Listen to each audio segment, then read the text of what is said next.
And this is a really big deal because if you look at burnout, if you look at chronic stress, if you look at how overwhelmed people feel right now, how people are, they don't have any time, they're exhausted at the end of the day. I'm here to tell you, if you feel that way, the problem isn't you. The problem is the power you give to other people and things outside your control. And as I started to engage with this, like, wow, there I am. I'm like giving power to people's opinions. Oh, wow, I'm worried that that person's in a bad mood at work and it must be my fault. And so I better be extra nice or help them out so they can. No, let them be in a bad mood. Why is it my job? That doesn't mean you're not supportive, because here comes the second part. Then you say, once you detach, let me. Let me remind myself of my values. And if you're a supportive person, if you're a compassionate person, maybe you are going to offer support.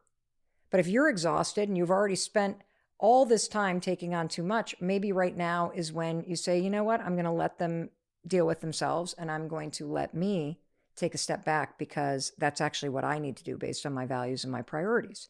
And so I experimented with this for like 3 days, and I was so blown away by how peaceful I felt, how present I felt, how I wasn't triggered by a particular person in my life who has a kind of narcissistic personality style, because I could just let them be who they are.